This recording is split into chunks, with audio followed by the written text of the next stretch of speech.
तो सीपीएम बोलो।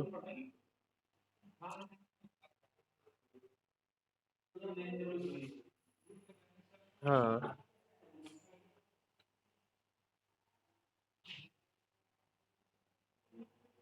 अभी तो मुझे इसके बारे में पता नहीं, मैं पता करके आपको बताऊंगा, ठीक है।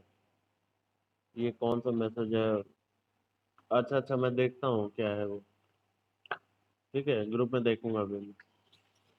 तो ये शुरू करते हैं। हम लोग पढ़ रहे थे सीपीएम, और सीपीएम से रिलेटेड हम लोग एक क्वेश्चन देखेंगे अब।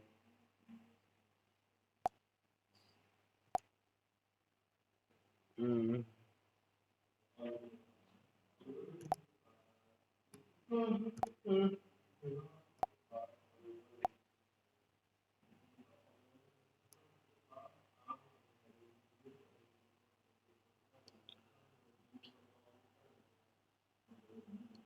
देखिए ये जो था, ये एक नेटवर्क है, ठीक है। ये नेटवर्क कहाँ से आया आपके सामने? तो ये नेटवर्क आया है कहाँ से, ये मैं बता दे रहा हूँ। इससे पहले मैं ये क्वेश्चन दिखा दे रहा हूँ आपको। ये नेटवर्क है, यहाँ से आया है, ठीक है। ये नेटवर्क डायग्राम आप सब बना लेंगे। नेटवर्क डायग्राम बनाना मैंने आपको सिखाया ही था। तो इस तरह से आपको नेटवर्क डायग्राम बनाने के बाद इस तरह का कोई डायग्राम मिलेगा, ठीक है। कई सारे इसमें एक्टिविटीज है, जैसे एक्सकवेट, ये किसी एक बिल्डिंग, मतलब एक कंस्ट्रक्शन का प्रोजेक्ट है। इस कंस्ट्रक्शन के प्रोजेक्ट में जो शुरुआत की वाली एक्टिविटी है वो है एक्सकवेट, मतलब कि खुदाई वगैरह करना, फाउंडेशन बनाना, ठीक है। नींव वीव डालने के लिए खुदाई वगैरह करना। तो ये जो है इस तरह से फाउंडेशन बनाना, फिर प्लम्बिंग करना, फ्रेम बनाना, ये सारे डिफरेंट डिफरेंट एक्टिविटीज में तोड़ा गया है पूरे काम को, ठीक है। और फाइनली जो है आपका एक्टिविटी एम में जाके ये आपका प्रोजेक्ट जो है वो खत्म हो चुका है, ठीक है। तो आपको क्या करना है, आपको डिफरेंट डिफरेंट टाइम दिया रहेगा। जैसे ये एक्सकवेट का समय दिया रहेगा, ये फाउंडेशन का समय दिया रहेगा, ये प्लम्बिंग का समय दिया रहेगा। ऐसे ऐसे हर एक्टिविटी का अपना अपना समय होगा। क्वेश्चन में आपसे ये पूछेगा कि आप प्रोजेक्ट कंप्लीशन टाइम बता दो, ठीक है। आप प्रोजेक्ट कंप्लीशन टाइम बता दो, और एक चार्ट प्रिपेयर करो जिसमें हर एक्टिविटी का earliest starting point, earliest finishing point, earliest ये latest starting point, latest finishing point, और क्रिटिकल एक्टिविटीज और क्रिटिकल पाथ, ये आपको डिफाइन करना होगा। आप समझ गए? आप सभी समझ गए क्वेश्चन क्या है? अब मैं जो आपको दिखाऊंगा उसी नेटवर्क में डिफरेंट डिफरेंट जो टाइम्स है वो दिखाने वाला हूँ, ठीक है। जैसे ये आ गया, सेम नेटवर्क है। यहाँ पर आप देखोगे तो ये थ्री क्या है, ये थ्री क्या है, यहाँ पर जो भी संख्या लिखी हुई है ये पर्टिकुलर एक्टिविटी के खत्म होने का समय है। जैसे कि अगर मैं कहूँ कि ए में यहाँ 3 लिखा हुआ है, इसका मतलब ए जो है एक्टिविटी 3 दिन में खत्म हो जाती है। बी में यहाँ 4 लिखा हुआ है, इसका मतलब बी एक्टिविटी जो है वो 4 दिन में खत्म हो जाती है। सी लिखा हुआ है, सी 3 लिखा हुआ है, सी जो है 3 दिन में खत्म हो जाती है। डी जो है वो 10 दिन में, ई जो है 8 दिन में। ऐसे ही करके सारी एक्टिविटीज के टाइम लिखे हुए हैं यहाँ पर। सभी को समझ में आ रहा है अरुण? ठीक है। अब देखिए करना क्या है। तो पहले दिन से शुरू होगा काम, तो पहले दिन से शुरू होगा काम, तो आपका ये जो ऊपर है ये क्या है, जरा ये देखो, ये पूरा गोला है। तो इस तरह से कुछ डिवाइडेड है, तो यहाँ पर एक्टिविटी लिखी हुई है, यहाँ पे उसका टाइम लिखा हुआ है, ये अर्लीस्ट स्टार्ट टाइम लिखा है, ये अर्ली फिनिश लिखा हुआ है, ठीक है। ये लेटेस्ट फिनिश है और ये लेटेस्ट स्टार्ट है। इसके बारे में मैं कल बता चुका हूँ डिटेल से। क्या सभी को ये बात क्लियर है बिल्कुल, कि अर्लीस्ट स्टार्ट क्या होता है, अर्लीस्ट फिनिश क्या होता है, लेटेस्ट स्टार्ट, लेटेस्ट फिनिश? ये क्लियर है पंकज? क्लियर है ये?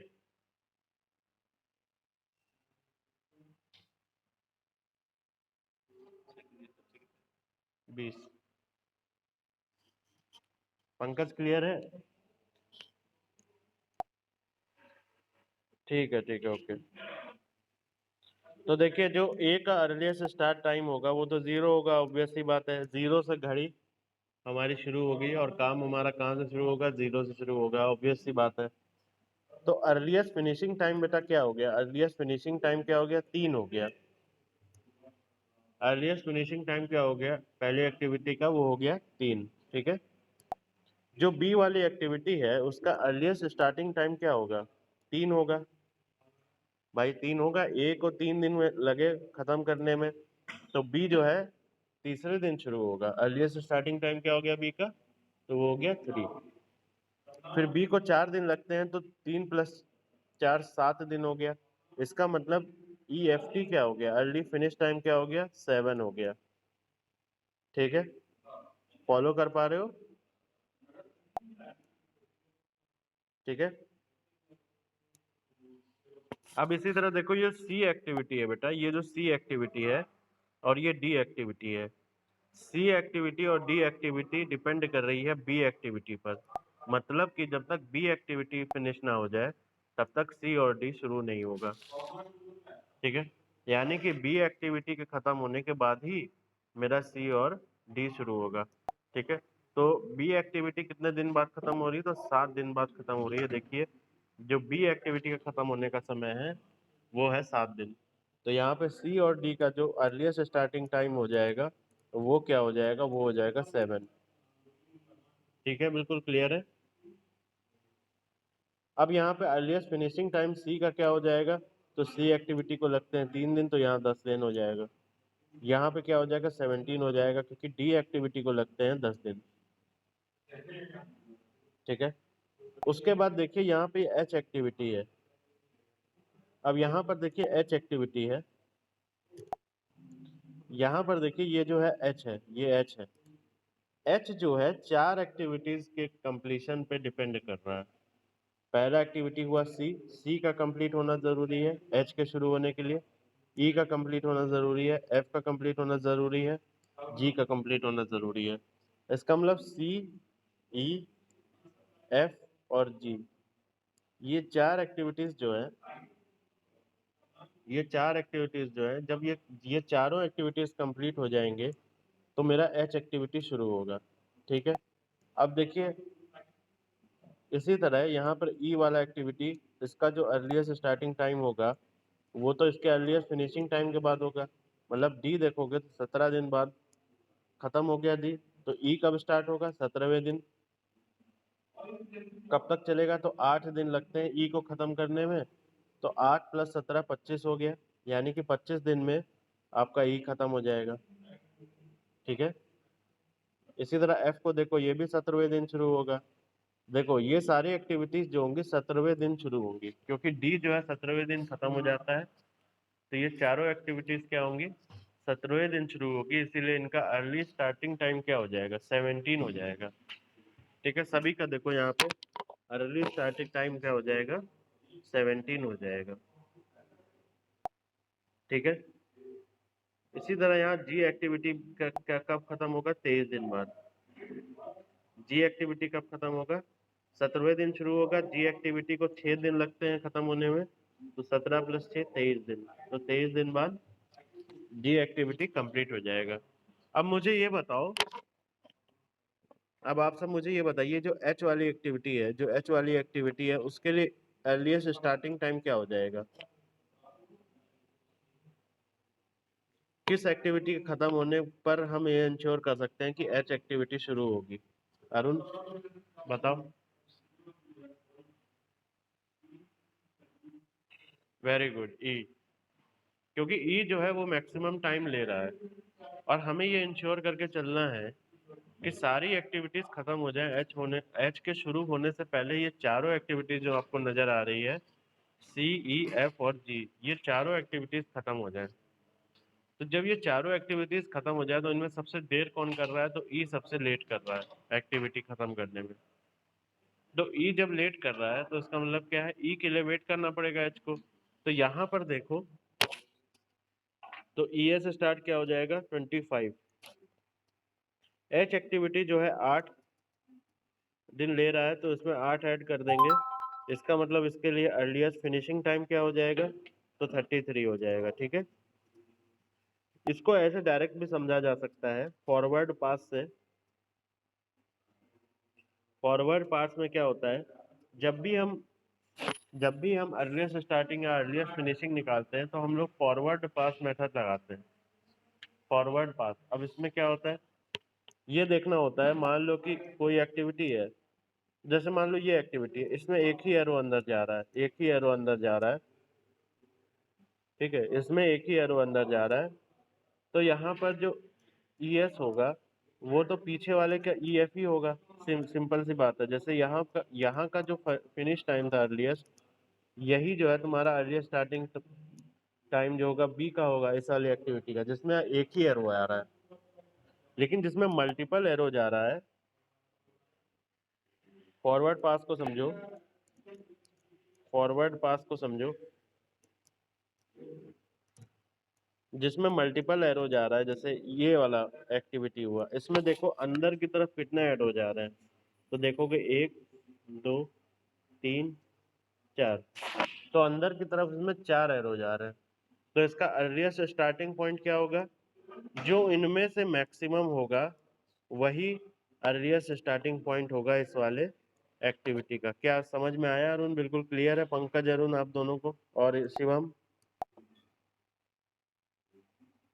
ठीक है, तो ये हो गया फॉरवर्ड पास करने का तरीका। अब सीधे सीधे आपको क्या करना है, जब भी ये नजर आए, आपको इतना दिमाग नहीं लगाना है, आपको क्या करना है, सिर्फ और सिर्फ ये देखना है कि एक्टिविटी में कितने एरो जा रहे हैं। मतलब अगर एक जा रहा है तो सिंपली पीछे वाला हो जाएगा इसका ई एस। ठीक है, और अगर एक से ज्यादा आ रहे हैं तो इनमें से आपको देखना है मैक्सिमम कौन सा है, तो वो हो जाएगा आपका ई एस। ठीक है, अब देखो आगे चलते हैं। इसी तरह देखोगे कि ये आई जो है ये एच पे डिपेंडेंट है, तो ये इसका ई एस आ गया, ये इसका ई एफ आ गया। इसी तरह ये 33 + 5 38, 38 + 2 40, 38 + 4 42। और अब देखो यहाँ पर भी आपको 2 एरो आते हुए नजर आ रहे हैं। ठीक है, आपको यहाँ पर 2 एरो आते हुए नजर आ रहे हैं। तो ये जो 2 एरो आते हुए आपको नजर आ रहे हैं, इसमें के और एल में देखेंगे कि कौन सा मैक्सिमम है। तो देखोगे कौन सा मैक्सिमम है, तो ये वाला 42 वाला मैक्सिमम है। तो ई एस क्या हो जाएगा, 42 हो जाएगा। ठीक है, और इसी तरह आपका क्या हो जाएगा, यहाँ पर 46 हो जाएगा ये। तो ये 46 बेटा क्या है, यही प्रोजेक्ट कंप्लीशन टाइम है कि नहीं। 46 दिन के बाद 46 दिन के बाद बेटा आपका प्रोजेक्ट कंप्लीट हो गया कि नहीं हो गया, बोलो यस और नो, बताओ। ठीक है, टोटल मेरा हो गया 46 दिन के बाद प्रोजेक्ट कंप्लीट। देखो क्वेश्चन में क्या आएगा, सबसे पहले आपको रिलेशनशिप देगा, फिर आपको जो है आपको क्या करना होगा, आपको नेटवर्क बनाना होगा, नेटवर्क के बाद आपको ई एफ ई एस निकालना होगा। सबसे पहले ई एस निकालना होगा, फिर ई एफ निकालना होगा, और उसके बाद आप निकाल लोगे प्रोजेक्ट कंप्लीशन टाइम। ठीक है, अब क्रिटिकल पाथ निकालना पड़ेगा कि क्रिटिकल पाथ क्या है। ठीक है, क्रिटिकल पाथ वो पाथ होता है, इसमें से कोई ऐसा पाथ होगा, देखो यहाँ से कोई ना कोई एक ऐसा पाथ होगा, मैं अभी मान लेता हूँ कि ये है, इस तरह का पाथ होता है जो इनिशियल और फाइनल पॉइंट को जोड़ता है। मैं ये नहीं कह रहा हूँ, यहाँ पर देखिए टोटल कितने पाथ हैं, एक तो ये पाथ है, इस पाथ से जा सकते हो 1 2 3 4, ऐसे ऐसे करके 8 पाथ पाथ है तुम्हारे पास। तो उनमें से एक पाथ जरूर होगा ऐसा जो सारे के सारे क्रिटिकल एक्टिविटीज को जोड़ता हुआ जा रहा होगा। और क्रिटिकल एक्टिविटीज कौन सी एक्टिविटीज होती है, मैंने आपको कल बताया था, कोई बता सकता है?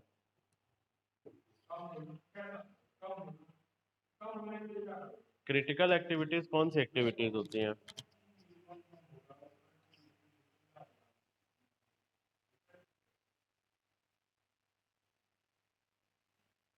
देखो, 2 स्टार्टिंग पॉइंट और 2 फिनिशिंग पॉइंट, एक है अर्लीस्ट स्टार्टिंग, अर्लीस्ट फिनिश, एक होता है लेटेस्ट स्टार्ट, लेटेस्ट फिनिश। अब बताओ इन चारों में से कौन सा इक्वल होगा? देखो, earliest start, earliest finish, latest start, latest finish. अब इसमें बताओ कौन सा होगा? वेरी गुड, वेरी गुड, यही आपका होगा क्रिटिकल। या तो ये दो सेम हो, ये दो अगर सेम होंगे तो ये दो ऑटोमेटिकली सेम हो जाएंगे। लेटेस्ट स्टार्ट का सेम होने का क्या मतलब है कि आप एक भी दिन का डिले नहीं कर रहे हो।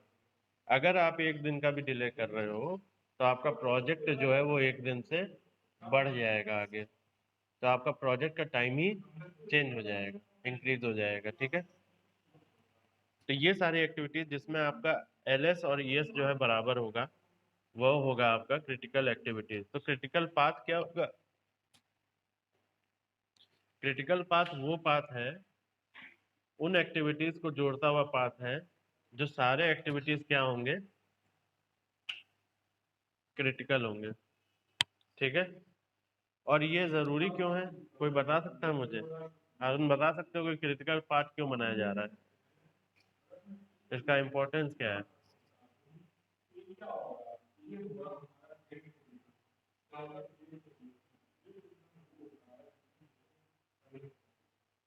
कोई बता सकता है?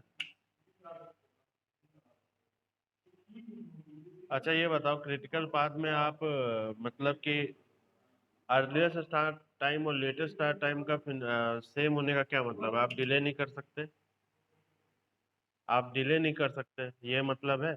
इसका मतलब वहां पर किसी भी रिसोर्स का कमी नहीं होना चाहिए, कोई भी कमी नहीं रहनी चाहिए, ना मैन पावर की, ना रिसोर्स की, ना कोई भी कॉस्ट, मतलब कोई भी किसी चीज की कमी नहीं रहना चाहिए। सबसे ज्यादा स्ट्रेस जो होगा वो क्रिटिकल एक्टिविटीज में होना चाहिए कि नहीं होना चाहिए? बोलो यस और नो, बताओ मुझे। क्योंकि बाकी एक्टिविटीज क्या है, वो थोड़ा सा तुम डिले कर सकते हो, रिस्पेक्टिव के कितने दिन का उसमें मार्जिन है वो डिपेंड करेगा। लेकिन तुम क्रिटिकल एक्टिविटीज में तुम डिले नहीं कर सकते, तो आपको सबसे ज्यादा अपना अटेंशन कहाँ रखना पड़ेगा, फोकस कहाँ रखना पड़ेगा? क्रिटिकल एक्टिविटीज में रखना पड़ेगा। और क्रिटिकल पाथ इसीलिए बनाया जाता है, क्या समझे आप? कि वो जो एक्टिविटीज है, ये एक्टिविटीज पे सबसे ज्यादा फोकस, और बाकी सारे एक्टिविटीज में अगर क्रिटिकल पाथ में कोई एक्टिविटी लाई कर रही है और वो एक्टिविटी जो है, वो एक्टिविटी किसी कारणवश डिले हो रही है, तो रिसोर्सेस, मान लो रिसोर्स की कमी की वजह से हो रही है, तो उस एक्टिविटी से रिसोर्स को शिफ्ट कर दिया जाता है जहां पर मतलब आप डिले कर सकते हैं। थोड़ा सा वहां से रिसोर्स लेके आप क्रिटिकल एक्टिविटीज को पहले निपटाइए, क्योंकि क्रिटिकल एक्टिविटीज को निपटाने से आपका प्रोजेक्ट जो है वो टाइम पे खत्म होगा। क्या आप समझ में आया? चलिए, वेरी गुड। तो यहाँ पे प्रोजेक्ट कंप्लीशन टाइम हमें मिल चुका है, और प्रोजेक्ट कंप्लीशन टाइम हमारा क्या आ गया? 46 डेज। अब हम निकालेंगे एलएस, यानी लेटेस्ट स्टार्ट टाइम और लेटेस्ट फिनिश टाइम। ठीक है, ये निकालेंगे। तो देखिए यहाँ पर जो लेटेस्ट फिनिश टाइम होगा उसके लिए हम क्या करेंगे, हम बैकवर्ड कंप्यूटिंग करेंगे, बैकवर्ड पीछे की तरफ जाएंगे। अर्लीस्ट स्टार्ट और अर्लीस्ट फिनिश के लिए हमने क्या किया, हम आगे की तरफ गए। ठीक है, आगे की तरफ गए, मतलब जीरो से शुरू किया। लेटेस्ट वाली सारी वैल्यू निकालने के लिए हम इस 46 से शुरू करेंगे। ठीक है, यहाँ से शुरू करेंगे। ईएस और ईएफ निकालने के लिए हमने यहाँ से शुरू किया जीरो से, और एलएस और एलएफ निकालने के लिए हम यहाँ से शुरू करेंगे। तो सबसे पहले हमारे पास यहाँ आएगा latest finishing time for activity M. तो latest finish time for activity M is 46। ठीक है, क्लियर है? तो latest start time for activity M क्या हो जाएगा, बताओ? 42 हो जाएगा कि नहीं हो जाएगा? क्योंकि 46 से तुम ये 4 माइनस करोगे तो लेटेस्ट स्टार्ट क्या हो जाएगा, 42 हो जाएगा और 46 हो जाएगा। ठीक है, ठीक है। अब इन दोनों एक्टिविटीज को देखो, तो यहाँ पर लेटेस्ट फिनिशिंग टाइम क्या हो जाएगा, यहाँ पर लेटेस्ट फिनिशिंग टाइम क्या हो जाएगा इसका, 42 होगा। ठीक है, और यहाँ पर क्या होगा, यहाँ भी 42 होगा। लेटेस्ट फिनिशिंग टाइम क्या होगा, 42 होगा। अब देखिए एक चीज देखिए बहुत गौर से, अब बहुत बहुत गौर से देखिएगा, यहाँ पर जो आपका अर्लीस्ट फिनिशिंग टाइम है, जो अर्लीस्ट फिनिशिंग टाइम है वो 40 है, और लेटेस्ट फिनिशिंग टाइम क्या है, 42 है। इसका मतलब ये कितने दिन का रिलैक्सेशन कर सकता है, 2 दिन का। Very good, very good. आप समझ में आ रही कोई बात, मतलब ये जल्द से जल्द अपना काम खत्म कर सकता है 40वें दिन, बट ये अपना 2 दिन का रिलैक्स कर सकता है। अब यहाँ पर जो होगा लेटेस्ट स्टार्टिंग टाइम क्या हो जाएगा, 40 हो जाएगा, क्योंकि यहाँ तुम 42 से 40 को 2 को माइनस करोगे तो तुमको क्या मिलेगा, यहाँ पे 40 मिलेगा। बहुत सारे एरोज हो गए हैं, क्या तुम रिलेट कर पा रहे हो क्या? ठीक है, मैं आपको दूसरा डायग्राम दिखाता हूँ जिसमें लेटेस्ट टाइम वगैरह गिवन है।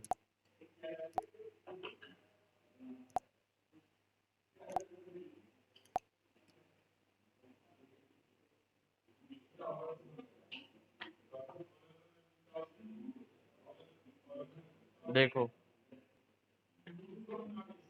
यहाँ पे लेटेस्ट टाइम आपको पूरा गिवन है, यहाँ ये क्या है 46, ये क्या है 42 जो मैंने निकाला था। ऐसे ही यहाँ पे क्या आ गया 40 आ गया, यहाँ 42 आ गया, यहाँ 38 आ गया, यहाँ 42 आ गया, ठीक है। उसके बाद इसका लेटेस्ट फिनिशिंग टाइम क्या होगा, इसका लेटेस्ट स्टार्टिंग टाइम यानी कि 38 होगा। 38 में से 5 माइनस करेंगे 33 होगा। उसके बाद यहाँ पे आया 40 और यहाँ पे आया 35। अब मुझे बताओ यहाँ का लेटेस्ट फिनिशिंग टाइम हम 33 लेंगे कि 35 लेंगे, हम 33 लेंगे कि 35 लेंगे? तो याद रखना कि जैसे फॉरवर्ड पास में आपके पास एक से ज्यादा एरो अंदर जा रहे थे तो हम क्या ले रहे थे, मैक्सिमम ले रहे थे। बैकवर्ड पास में हम क्या करेंगे, अगर एक से ज्यादा एरो बाहर आ रहे हैं तो हम लेंगे मिनिमम। हम क्या लेंगे, मिनिमम लेंगे। बात समझ में आ रही है? जैसे आपका ये वाला एक्टिविटी देखो, ये वाला एक्टिविटी अगर देखो, ये वाला अगर एक्टिविटी देखो, इससे 2 एरो बाहर आ रहा है, इससे 2 एरो बाहर आ रहा है, इससे 2 एरो बाहर आ रहा है। ये वाला एक्टिविटी देखो, इससे 2 एरो बाहर आ रहा है, ठीक है। तो इससे जब 2 एरो बाहर आ रहा है तो हम क्या लेंगे, इन 2 एक्टिविटीज में जो मिनिमम होगा, इन 2 एक्टिविटीज में जो मिनिमम होगा उसको लेंगे यहाँ पर LF। क्या मैं आपको समझा पा रहा हूँ अरुण, समझ रहे हो? तो इन दोनों में मिनिमम कौन सा हुआ, इसका 35 है, इसका 33 है, तो मिनिमम क्या लेंगे, तो यहाँ लेंगे 33।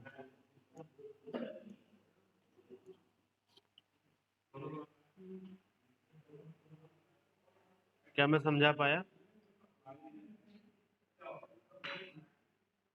अरुण, शिवम, पंकज, समझे आप? कोई दिक्कत तो नहीं, ठीक है। तो यहाँ पे हम लेंगे मिनिमम। उसी तरह अब यहाँ हम पीछे चलते चले जाएंगे और इसी तरह कैलकुलेट करेंगे। हम आते हैं यहाँ डी पर, तो डी पर देख रहे हो आप, इसी तरह हम कैलकुलेट करते चले जाएंगे, हम डी पर आएंगे और डी पर भी देख रहे हो आप 3 एरो बाहर की तरफ आ रहे हैं, 3 एरो आ रहे हैं बाहर की तरफ। तो हम डी के लिए LF क्या लेंगे, तो LF लेंगे कि इसमें देखेंगे, इसमें देखेंगे, इसमें देखेंगे, इनमें से जो सबसे मिनिमम वैल्यू होगी, जो सबसे मिनिमम वैल्यू होगी, जो सबसे मिनिमम वैल्यू होगी उसको लेंगे। अब देखिए यहाँ पर क्या है, यहाँ पे है 17, यहाँ पे 21, यहाँ पे 19, तो मिनिमम वैल्यू क्या हुई, 17 हुई। मिनिमम वैल्यू क्या हुई बेटा, मिनिमम वैल्यू हुई 17, तो हमने यहाँ पे 17 ले लिया, ठीक है। उसकी तरह सेम देखो बी में से भी 2 एरो बाहर आ रहे हैं, बी में से भी आप देखिए 2 एरो बाहर आ रहे हैं, यहाँ पर 2 एरो बाहर आ रहे हैं बी से 2 एरो बाहर आ रहे हैं। तो इनमें भी हम डी और सी में से जो मिनिमम होगा वो हम लेंगे, तो देखिए सी में क्या है, सी में है आ रहा है आपका 22, सी में आ रहा है आपका 22 और डी में आ रहा है 7। तो हमने क्या लिया यहाँ पे 7, 7 में से 4 माइनस किया तो 3 और फिर यहाँ पर 3 और 0। सारी एक्टिविटीज का E S E F L S L F क्या आप लिख लेंगे सभी लोग, E S E F L S L F क्या सभी लोग लिख लेंगे सर? कोई दिक्कत है? आसान है।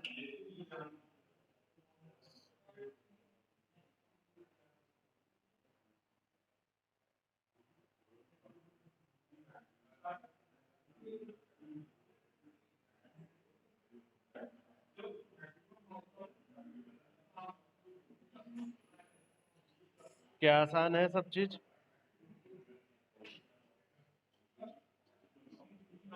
अरे बता दो।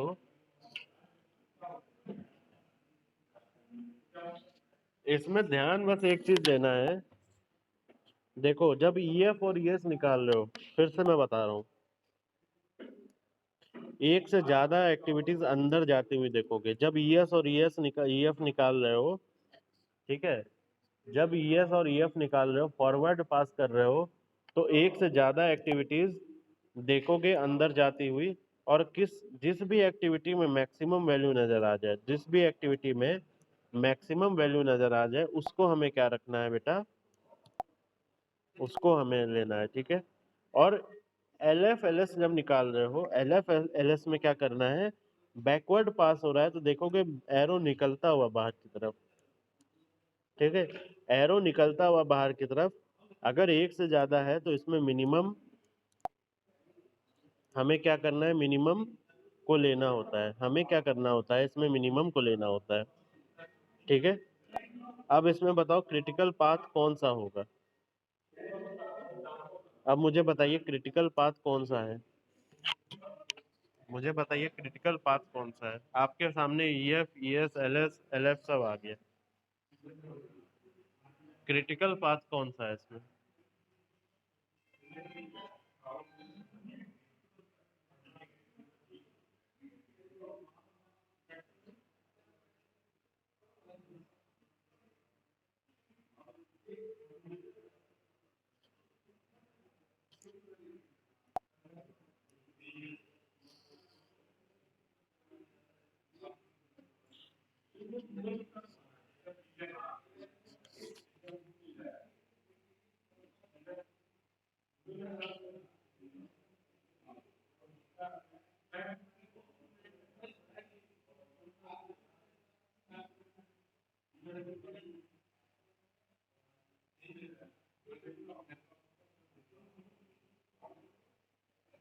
अरे बताइए भैया, सब कुछ हो गया, क्रिटिकल पाथ नहीं बता पा रहे हो, क्या हुआ अरुण?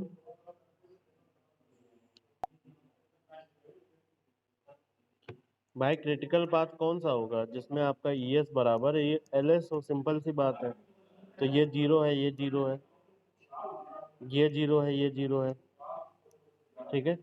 ये यहाँ पे 7 7 है, 17 17 है, 25 25 है, फिर 33 33 है, 38 38 है, 42 42 है।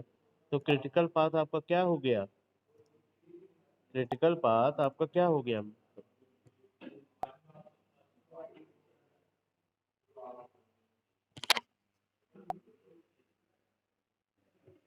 तो क्रिटिकल पाथ आपका क्या हो गया, सिंपली ए से बी। देखिए क्रिटिकल पाथ क्या हो गया आपका, ए से बी, बी से डी, डी से ई, ई से एच, एच से आई, आई से के से एम। ये आपका हो गया क्रिटिकल पाथ। इस क्रिटिकल पाथ में सारी की सारी क्रिटिकल एक्टिविटीज है, ठीक है, जिसका ई एस बराबर ई एफ। क्या मैं आपको समझा पाया? सभी लोग ये इस तरह का क्वेश्चन कर लेंगे, आसान है, कोई दिक्कत किसी को?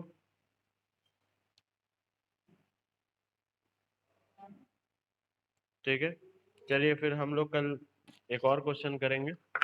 तब तक के लिए आप लोग इसे रिवाइज करिएगा लेक्चर, और ऐसे ही क्लास करिए, कल और लोगों को बुलाइएगा, ठीक है।